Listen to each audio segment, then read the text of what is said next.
Audrey Hepburn urodziła się 4 maja 1929 roku w Belgii. Przyszła na świat w trudnej rodzinie.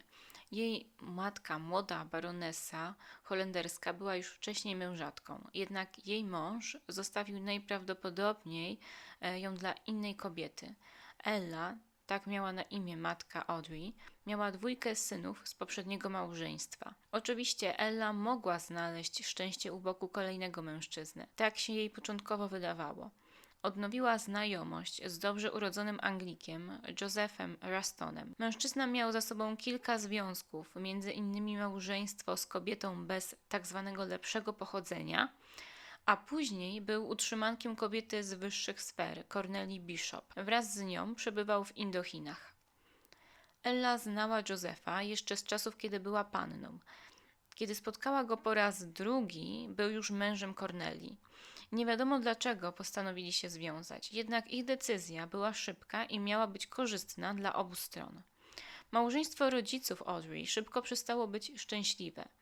Joseph nie mógł wytrzymać długo w żadnej pracy. Większość jego prac była załatwiana po znajomościach Ellie.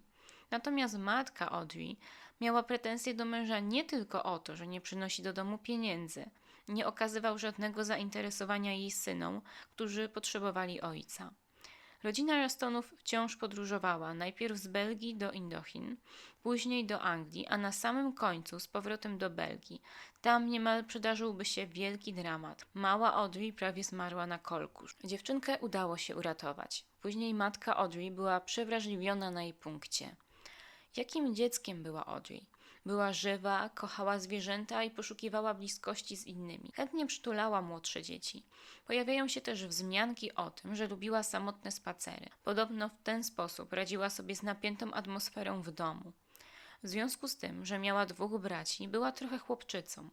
Jej ojciec i matka mieli dość długi epizod związany z brytyjskim Związkiem Faszystów. Ella wraz z mężem zbierała pieniądze na wsparcie organizacji. Państwo Raston zjedli nawet obiad z Führerem jako przedstawiciele faszystów z brytyjskiego związku. W biografiach aktorki można znaleźć informację, że to przede wszystkim ojciec Audrey był zagorzałym faszystą, co daje potwierdzenie w tym, że poglądy Josepha zaczęły wydawać się Ellie coraz bardziej dziwaczne. Wraz z czasem Joseph stał się osobą obcą i niezrozumiałą w swoim domu. Niestety ojciec Audrey roztrwanił rodzinny majątek swojej żony. Te wszystkie aspekty przyczyniły się do rozwodu państwa Raston. Podczas rozwodu ojciec Audrey domagał się przyznania mu praw do opieki nad córką. Ella, która miała na celu dobro córki, zgodziła się na takie rozwiązanie.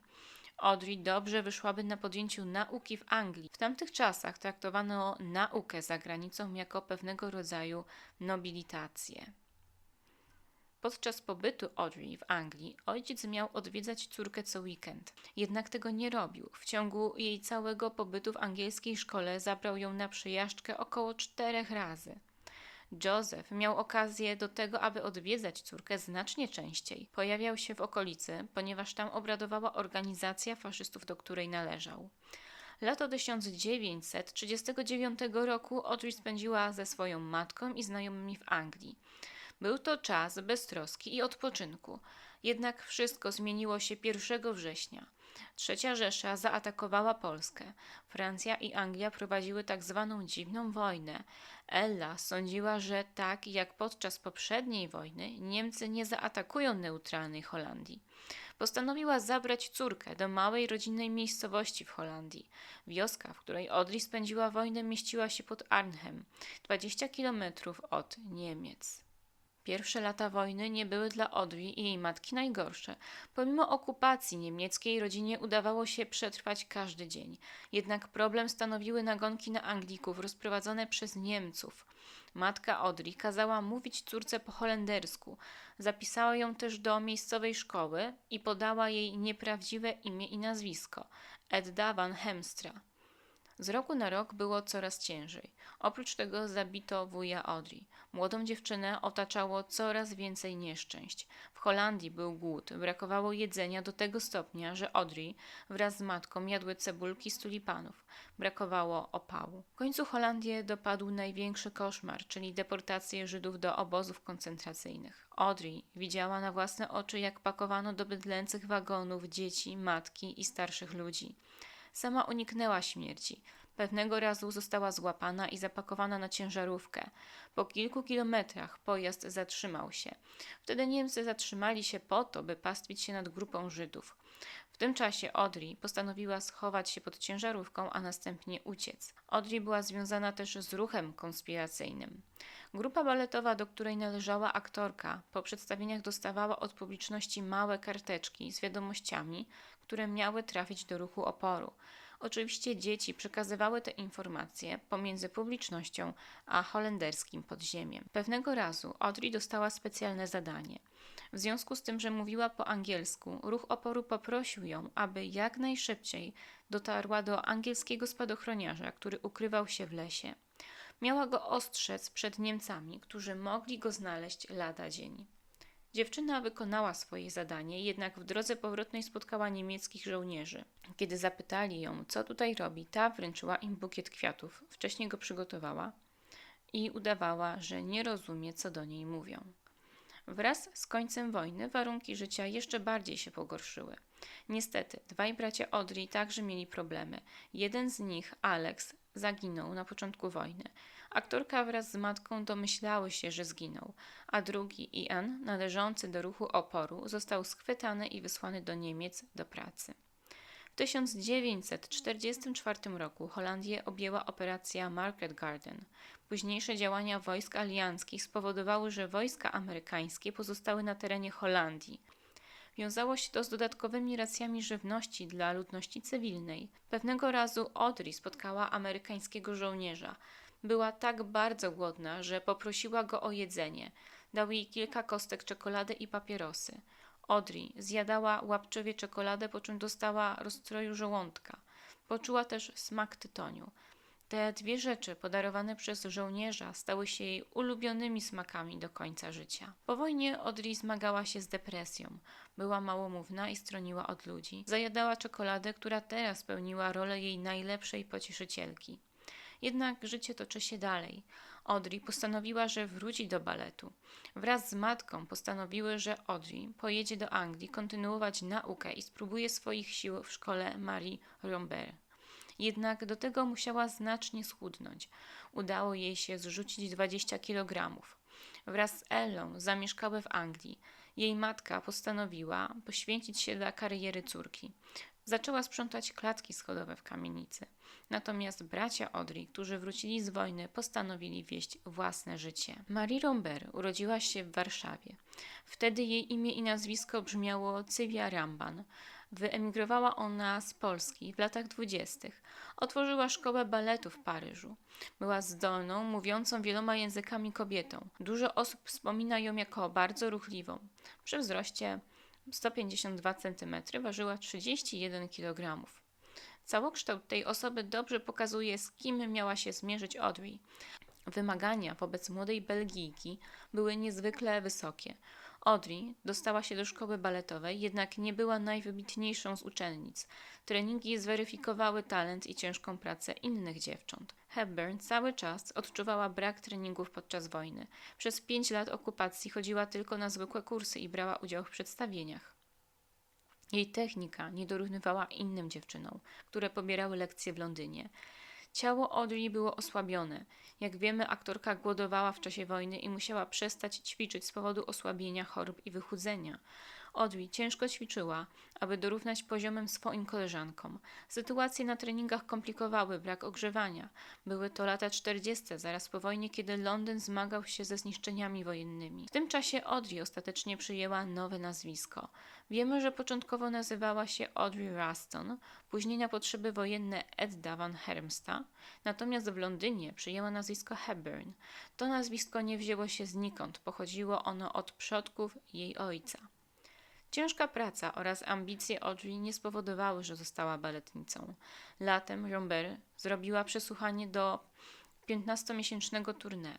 Niestety Audrey nie dostała się na listę przyjętych. Marie uzasadniła swoją decyzję tym, że Hepburn jest za wysoka i za późno zaczęła treningi. Jak wiadomo, aktorka miała tendencję do popadania w depresję, objawiała się ona obżarstwem. Jednak tym razem niedoszła baletnica zebrała siły i tak jak inni odrzuceni przez Rambert zaczęła szukać pracy w teatrze. Szybko znalazła rolę dla siebie. Sztuki teatralne o charakterze musicalowym były raczej popularne. Pomimo tego, że Audrey nie była najlepszą tancerką, to zauważyła ona sama, jak i jej koleżanki z zespołu, to miała charyzmę i urok, który nie uszedł uwadze krytyków. Dzięki znajomości ludzi związanych ze światem filmu i teatru, Audrey została zgłoszona do roli Ligi w Quo Vadis. Ostatecznie Audrey nie zagrała w ekranizacji powieści Sienkiewicza. Producenci chcieli, by Ligię zagrała znana aktorka.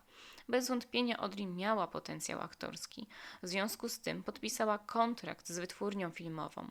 Zrobiła to niechętnie, ponieważ nie chciała być ograniczona. Jednak kontrakt dawał jej stałą wypłatę i mogła być wypożyczona do innych wytwórni. Audrey udało się nakręcić takie filmy jak One Wild Oat, Lawendowe Wzgórza czy Opowieści młodych żon. Nie były to wybitne filmy, jednak pozwoliły wybić się Audrey oraz pozyskać nowe znajomości. Same filmy były źle oceniane, jednak Hepburn była zauważona i doceniona przez krytyków. Po tych 3 filmach przyszedł czas na rolę Nory w Tajemniczych Ludziach. Tam Audrey zagrała postać bardzo podobną do siebie. Grała młodą baletnicę, która ucieka przed wojną wraz z siostrą do Londynu. Tam przeżywa bombardowania. W jednym z nich ginie jej siostra. Film został przyjęty z entuzjazmem. Sama Audrey dobrze w nim wypadła. Na planie poznała wiele dobrych aktorów, od których dużo się nauczyła. Po premierze filmu producenci mieli w zwyczaju urządzać imprezy dla aktorów i innych osób związanych z filmem. Tam Hepburn poznała swojego przyszłego narzeczonego Jamesa Hansona. Mężczyzna, który słynął z fortuny zbitej przez rodzinę oraz licznych podbojów miłosnych. Być może Audrey była gotowa na poświęcenie swojej kariery dla męża. W końcu spotkała odpowiedniego kandydata, to z nim mogła założyć rodzinę i mieć upragnione dzieci. Hanson przypadł do gustu matce Audrey, jednak młoda aktorka wolała rozwijać się zawodowo, dużo od siebie wymagała. Poza tym Audrey chciała coś osiągnąć, być niezależna. Bardzo obawiała się, że w jej przypadku powtórzy się historia jej matki. Nie chciała zostać kobietą porzuconą przez męża. Pamiętajmy, że Hepburn została wychowana przez kobietę, która miała ogromny uraz do mężczyzn i na pewno potrafiła przylać swój niepokój na córkę, która dopiero wchodziła w dorosłe życie i musiała dokonać wyboru: kariera albo rodzina. Rok 1951 zweryfikował priorytety młodej aktorki. Początkiem tego roku miała zagrać w filmie Jedziemy do Monte Carlo. Tam została zauważona całkiem przypadkowo podczas kręcenia sceny na ulicy przez pisarkę Colette. Kiedy ta ją zauważyła, postanowiła skontaktować się z twórcami Gigi, sztuki napisanej przez Colette, którzy chcieli zrobić wersję teatralną. Twórcy Gigi ostatecznie zaakceptowali Hepburn. Dla Audrey było to spełnienie marzeń. Twórcy Gigi ostatecznie zaakceptowali Hepburn. Dla Audrey było to spełnienie marzeń, choć nieco obawiała się tej roli.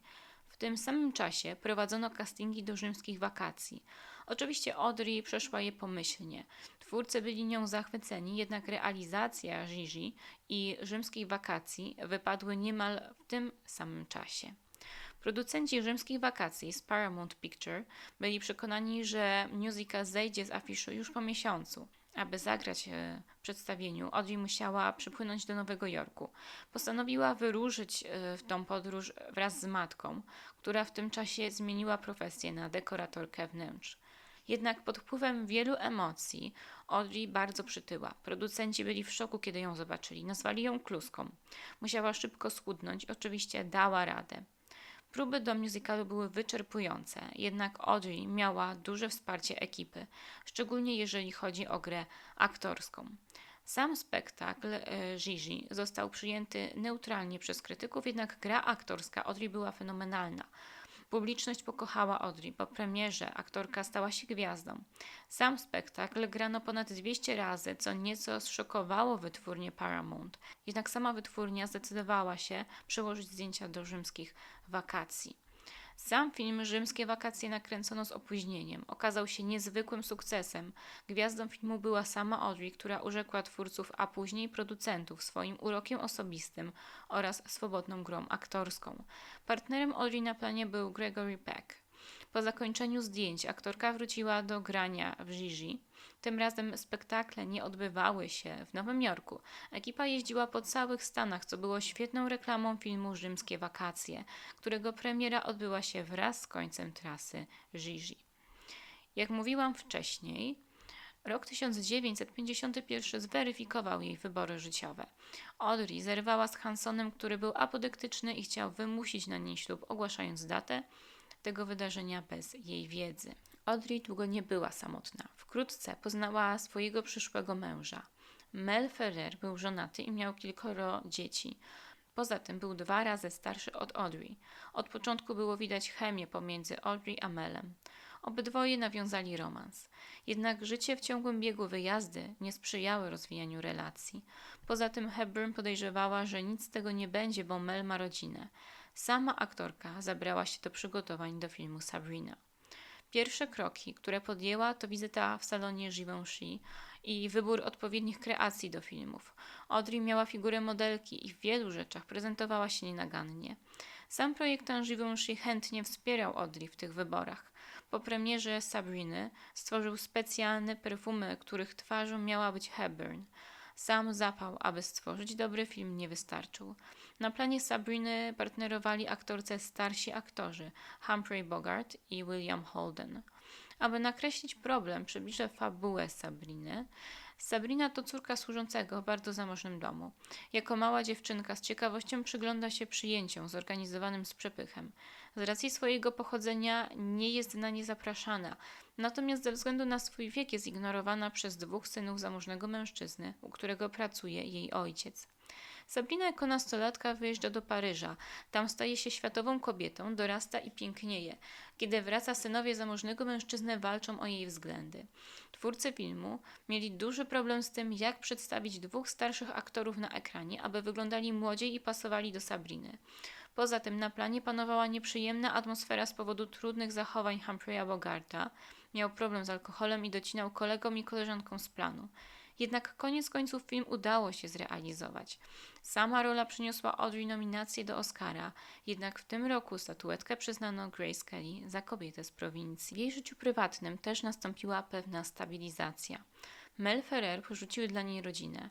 Para szybko się pobrała i stanowiła duet nie tylko prywatnie, ale też na ekranie. Ślub odbył się w 1954 roku w Szwajcarii. Uroczystość zbiegła się z premierą Sabriny, jednak aktorka zrezygnowała z trasy promocyjnej filmu. Przechodziła wtedy załamanie nerwowe. Raz jadła, później głodowała, obgryzała paznokcie do krwi. Po latach przyznała, że cierpiała wtedy na depresję. Wymagania wobec Audrey były już nieco inne. Aktorka zdobyła Oscara za Rzymskie wakacje. Byłoby dobrze, gdyby teraz dostawała same dobre i doceniane role. Jednak tak się nie stało. Najbliższe lata przyniosą jej wiele ról w kiepskich filmach i surowo ocenianych przez krytyków. Spadek formy można uzasadnić zmęczeniem Audrey i chęcią zostania mamą. W tym czasie Audrey po raz pierwszy poroniła. Po zakończeniu pracy nad Sabriną, Audrey podjęła pracę w teatrze, grając w sztuce Ondyny. Współpraca nie była łatwa. Mel Ferrer, który także grał w Ondynie, był źródłem konfliktów podczas przygotowań. Nie słuchał reżysera, kpił z niego. Kiedy reżyser zwracał mu uwagę, ten odwracał się do niego plecami. Ondyna została pozytywnie przyjęta przez publiczność, jednak nie była doceniana przez krytyków. Inne filmy, które zrealizowała Audrey po 1954 roku to Zabawna buzia i film odniósł sukces oraz Wojna i pokój nakręcona wraz z mężem. Jednak ekranizacja powieści Lwa Tolstoja nie uzyskała uznania.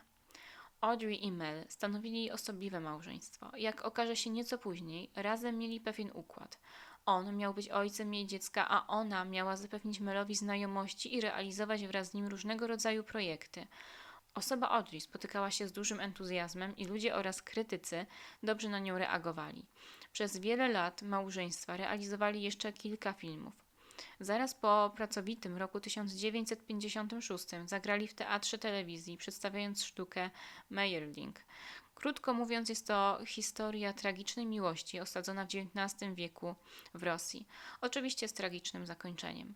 Jednak sztuka nie została ciepło przyjęta przez widownię i szybko przestano ją pokazywać. Przed realizacją sztuki Audrey czuła ogromne zmęczenie.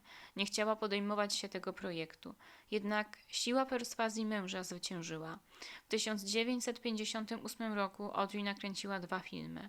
Jeden bez męża. Był to film Historia zakonnicy. Według wspomnień jej bliskich ulubiony film samej Audrey. Przygotowania do filmu były bardzo skrupulatne.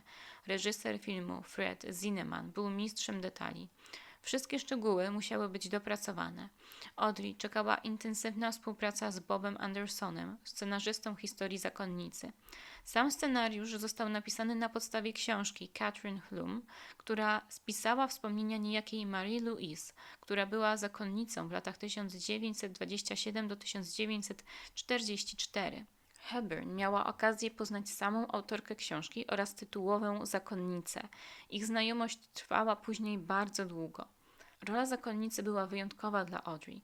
Akcja filmu toczyła się m.in. w Belgii. Opowiadała o poświęceniu oraz opiece nad żołnierzami w czasie wojny, a także o duchowej przemianie głównej bohaterki. Losy Marie Louise skrzyżowały się z losami Audrey. Jednak sam film zainspirował Hepburn do odnalezienia ojca. Dlaczego? Marie Louise ma w filmie 2 ważne sceny z filmowym ojcem. Pierwsza to ta, kiedy ojciec odprowadza ją do klasztoru, a druga to scena, kiedy zakonnica dowiaduje się o śmierci swojego ojca. Po nakręceniu filmu Audrey postanowiła dyskretnie odnaleźć swojego ojca. Liczyła na pojednanie, jednak okazało się, że Ruston jest bardzo chłodny emocjonalnie w stosunku do Audrey. Aktorka nie powtórzyła już spotkania ze swoim ojcem, jednak do końca życia przesyłała mu pieniądze i spotkała się z nim tuż przed jego śmiercią. Sam film przyniósł Audrey nominację do Oscara. Natomiast w życiu prywatnym Hepburn nawiązała romans z Bobem, scenarzystą filmu. Rozstali się, ponieważ Bob cierpiał na wrodzoną bezpłodność. Po zakończeniu nagrywania Zakonnicy, Audrey udała się na plan Zielonych Domostw w reżyserii jej męża Mela Ferrera. Film był realizowany w Meksyku. Niestety organizacja filmu i sposób pracy spowodowały porażkę. Na planie wydarzył się wypadek. Audrey spadła z konia. To wydarzenie było podwójnie przerażające, ponieważ aktorka była w ciąży, a po drugie wypadek wyglądał tak groźnie, że ekipa myślała, że Audrey będzie kaleką do końca życia. Jednak Audrey zaliczyła kilka złamań i nie straciła dziecka. Pomimo operacji i rehabilitacji w Beverly Hills, Hepburn wróciła na plan i dokończyła zdjęcia. Audrey była wytrwała podczas kręcenia filmów. Bardzo często aktorka była na skraju wyczerpania na planie filmowym. Podczas kręcenia Zakonnicy dostała ataku kolki nerkowej, po czym zemdlała z bólu, jednak szybko wróciła na plan, aby dokończyć film. Tak samo podczas kręcenia Zielonych Domostw. Szybko wróciła do pracy, jednak jej decyzja była nierozsądna, była w ciąży, a poprzednią ciążę poroniła. Po ciężkim roku pracy Audrey udała się wraz z mężem do swojej posiadłości, aby tam przygotować się do porodu. W tym czasie dostała propozycję niemal nie do odrzucenia. Sam Hitchcock zaproponował jej rolę w swoim filmie. Był to czas, kiedy opuściła go niezawodna Grace Kelly, a Hepburn zawsze chciała współpracować z reżyserem. Wstępnie przyjęła rolę, jednak pod koniec ciąży zrezygnowała z kontraktu. Ostatecznie nie doszło do realizacji filmu. Aktorka urodziła dziecko, niestety martwe, popadła w depresję. Schudła do wagi 36 kg przy wzroście 171 cm. Wyglądała bardzo staro. Po okresie rekonwalescencji postanowiła szukać nowych ról filmowych. Kiedy pierwsze propozycje pojawiły się na horyzoncie, okazało się, że znowu jest w ciąży. Tym razem udało się jej utrzymać ciążę i urodzić zdrowego syna Shona. Po narodzinach dziecka małżeństwo zaczęło pracować. Wiązało się to z licznymi podróżami. Audrey nie chciała zostawić syna samego. Cała rodzina podróżowała wraz z nianią. Pierwszym filmem po ciąży było Śniadanie u Tiffany'ego. Ta rola uczyniła z Audrey prawdziwą ikonę. Dopełnieniem jej gry aktorskiej były oczywiście stroje od Givenchy. Pomimo tego, że Audrey nie była uosobieniem wyobrażenia Holly Golightly, według Trumana Capote, czyli autora opowiadania Śniadanie u Tiffany'ego, to widzowie chętnie oglądali film. Sam Capote widział w roli Holly Marilyn Monroe. Audrey raczej nie pasowała do roli głupiutkiej prostytutki. Jednak cenzura w tamtych czasach nie pozwalała na poruszanie tak kontrowersyjnych wątków i bądź co bądź Audrey i tak musiała zagrać najsubtelniej jak potrafiła utrzymankę z prowincji. Symbolem filmu jest piosenka Moon River, napisana na potrzeby filmu. Audrey bardzo długo ćwiczyła do sceny przy oknie, gdzie śpiewa. Uważała, że piosenka jest nieodłącznym elementem tego filmu. Po obejrzeniu filmu szef produkcji chciał wyciąć piosenkę. Nie przypadła mu do gustu, jednak Audrey stanowczo zaprotestowała. Śniadanie u Tiffany'ego zdobyło pozytywne recenzje. Film bardzo podobał się publiczności. Przedstawienie Holly jako ikony eleganckiej w lekkim stylu jak najbardziej trafiło do odbiorców. Piosenka Moon River jest symbolem tego filmu. Pozytywne opinie bardzo ucieszyły Audrey. Sama aktorka dostała nominację za swoją rolę, natomiast piosenka Moon River została doceniona przez Amerykańską Akademię Filmową. Czy Audrey była już na szczycie? Jeżeli tak, to czy droga ze szczytu jest tylko jedna? Można powiedzieć, że tak. Był to ostatni film, który został doceniony przez krytyków i publiczność. Niestety pozostałe filmy nie były już tak popularne. Bardzo często były źle zmontowane lub błędne decyzje produkcji spowodowały, że film stał się porażką. Po śniadaniu u Tiffany'ego Audrey podjęła rolę w filmie My Fair Lady. My Fair Lady była ekranizacją popularnej musicalowej sztuki. Audrey nie była profesjonalną śpiewaczką. Oczywiście potrafiła nauczyć się jednej piosenki, jednak w My Fair Lady było mnóstwo piosenek. Aktorka ochoczo zaczęła naukę śpiewu. Bardzo ciężko pracowała nad piosenkami do filmu. Jednak ostatecznie nie wykorzystano jej wokalu. Przez to film wypadł bardzo mało wiarygodnie. Głos Audrey z filmu nie zgadzał się z kwestiami śpiewanymi i to wykonywanymi przez śpiewaczkę operową. Dla samej Audrey była to wielka porażka. Została oszukana przez producenta i reżysera, którzy do końca przekonywali ją, że w filmie zostanie wykorzystany jej wokal. Bardzo to przeżyła. Nie pocieszyła ją nawet nominacja BAFTA za szaradę. W tym czasie Audrey przeżywała kolejne załamanie. Na prośbę Mela została dłużej w Szwajcarii. Wypoczynek pozwolił jej odzyskać siły. Swą rekonwalescencję przerwała na potrzeby kolejnego filmu, który zmienił pod pewnym względem jej życie. Film nosił tytuł Dwoje na drodze. Był to nowoczesny film jak na Audrey. Mamy już rok 1966, gdzie kino bardzo się zmieniło. Aktorka miała poczucie, że jej dotychczasowy wizerunek nie jest już interesujący. Postanowiła, że jej kolejna rola będzie po prostu współczesna, pozbawiona strojów od Givenchy. Audrey miała specyficzną wizję co do partnera na ekranie. Nie chciała, żeby znowu był to starszy aktor. Miała nadzieję, że będzie jej towarzyszył młody mężczyzna, który doda trochę świeżości i nowoczesności do filmu. Tak też się stało. Wraz z Audrey zagrał Albert Finney. Jak mówiła wcześniej, ten film przyniósł pewne zmiany w życiu aktorki. Audrey nawiązała romans z Albertem. Jak do tego doszło? Przecież od ponad 12 lat była z Melem. Jak wspominałam, małżeństwo Hepburn i Ferrera było specyficzne.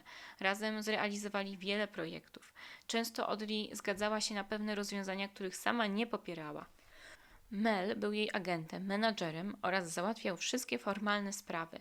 Natomiast Audrey była gwiazdą, która miała przyciągać uwagę do filmów czy spektakli Mela. Ich związek już kilka miesięcy po ślubie zmagał się z kryzysem. Jednak po narodzinach dziecka problemy się pogłębiały. Audrey czuła się przytłoczona roszczeniami Mela, jego biznesowym podejściem do wielu spraw. Czasem słusznie. Na przykład Mel domagał się od Givenchy zapłaty za wykorzystanie Audrey do promocji perfum. Bez jej zgody Mel skontaktował się z projektantem w celu uzyskania pieniędzy. Sama Audrey miała takie podejście, że wolała pójść do sklepu i kupić perfumy po cenie komercyjnej. Natomiast projektant był jej przyjacielem i nie chciała za to wynagrodzenia. Kto miał słuszność? Na planie wszyscy wiedzieli o romansie. Mel kazał przerwać Audrey tę znajomość. Ta pozornie ukrywała kontakt z kochankiem. Wróciła do męża i podjęła kolejny projekt. Był to ostatni wspólny projekt. Małżeństwo zrealizowało sztukę Doczekać z mroku. Sztuka zdobyła dobre recenzje. Rok 1967 był przełomowy dla Audrey. Aktorka uświadomiła sobie, że jest gwiazdą poprzedniej epoki. Ludzie nie chcieli już oglądać filmów, w jakich dotychczas grała. Ona była symbolem starego Hollywood. W tym samym roku rozpoczął się proces rozwodowy Mela i Audrey. W tym momencie aktorka straciła swojego współpracownika, bez którego czuła się bezradna. Nie wiedziała, jak pozbierać w całość swoje życie zawodowe. Audrey miała okres załamania po rozwodzie, jednak musiała zebrać siły, ponieważ chciała zajmować się dziećmi. Postanowiła zostać w swojej posiadłości we Francji wraz z dzieckiem. Tak oddała się życiu rodzinnemu z dala od splendoru Hollywood. Była zwykłą gospodynią domową i matką. Na tym jej życie pełne życiowych zakrętów się nie skończyło. Furtką do dalszej przygody były wakacje we Włoszech oraz grono jej znajomych, które za wszelką cenę chciało znaleźć jej kolejnego męża. Nie do końca się to udawało. Ale pewnego razu Audrey poznała niejakiego Andrea Dotti, włoskiego psychiatrę klinicznego, który specjalizował się m.in. w leczeniu depresji. Jednak Audrey nie była jego pacjentką, ani nie zwierzała mu się z problemów. Dotti pochodził z zamożnej włoskiej rodziny z historią. Jego rodzina m.in. doradzała papieżowi w sprawach finansowych. Ich nagłe uczucie szybko zaprowadziło ich przed ołtarz. Wybranek aktorki był młodszy od niej o 10 lat. Początkowo małżeństwo było sielanką. Audrey uczyła się bycia włoską panią domu. Zrezygnowała z kariery na poczet spokojnego życia u boku włoskiego psychiatry. Po czasie okazało się, że Audrey jest w ciąży. Po 9 miesiącach przyszedł na świat drugi syn aktorki. W tym momencie Audrey stała się pełnoetatową mamą. Była absolutnie poświęcona dzieciom. Jednak aktorka nie miała szczęścia w miłości. Z czasem zaczęły się zdrady. Po raz pierwszy Audrey dowiedziała się o nich podczas kręcenia pierwszego od wielu lat filmu po powrocie do zawodu. Był to powrót Robin Hooda. Później Audrey dowiedziała się o tym, że Dotti sprowadza kochanki do ich wspólnego domu. Tego nie mogła wytrzymać. Rozstała się ze swoim drugim mężem. Audrey bardzo źle znosiła okresy osamotnienia. Nagłe sytuacje wyprowadzały ją z równowagi emocjonalnej. Kiedy miała czas załamania, tyła, a w starszym wieku miała myśli samobójcze. Ten fakt pokazuje, jak bardzo wrażliwą osobą była aktorka. Przeżycia z czasów wojny też zrobiły swoje. Audrey musiała szybko się otrząsnąć. Przed aktorką pojawiły się nowe obowiązki: utrzymanie synów oraz opieka nad matką, która była przykuta do łóżka. Audrey przyjmowała nowe role, jednak bardzo często były to słabe filmy. Aktorka bardzo zniechęciła się do grania w filmach. Początek lat 80. był tragiczny dla Hepburn. Zmarli jej rodzice oraz kilkoro znajomych związanych z filmem. Jednak przed tymi tragicznymi wydarzeniami poznała osobę, która była jej opoką do końca życia. Był to Robert Wolders, aktor i osobowość telewizyjna o holenderskim pochodzeniu. To z nim Audrey była związana do końca życia. Nigdy nie wzięli ślubu, razem zamieszkiwali w Szwajcarii.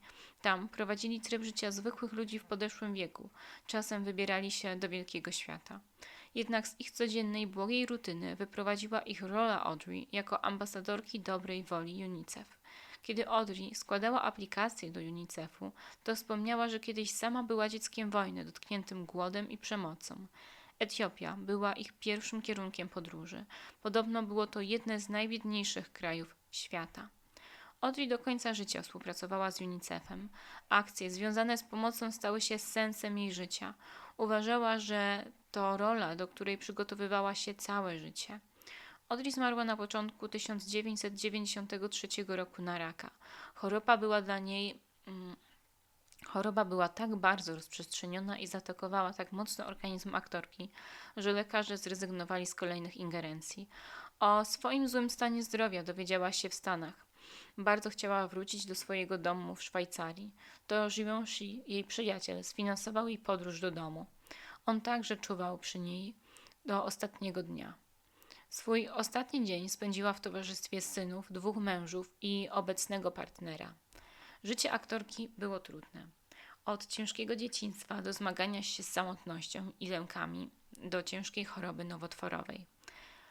W pewnym sensie Audrey zatoczyła krąg od dziecka ofiary wojny do gwiazdy, po ambasadora dobrej woli, szczególnie dla dzieci głodujących. Dzięki swojej pozycji mogła uczynić świat lepszym, wykorzystała przy tym swoje własne doświadczenia. Mogła stwierdzić, że była osobą, która dobrze wie, co znaczy być zalęknionym i wygłodzonym dzieckiem. Wiele osób wspomina Audrey jako Holly Golightly ze Śniadania u Tiffany'ego w kreacji Givenchy, jednak warto wspomnieć ją w jej największej roli, którą była działalność w UNICEF-ie. Za piękną twarzą kryje się dobro i wrażliwość, które bez wątpienia stanowiły nierozłączny element wizerunku aktorki, którym każdy się zachwycał.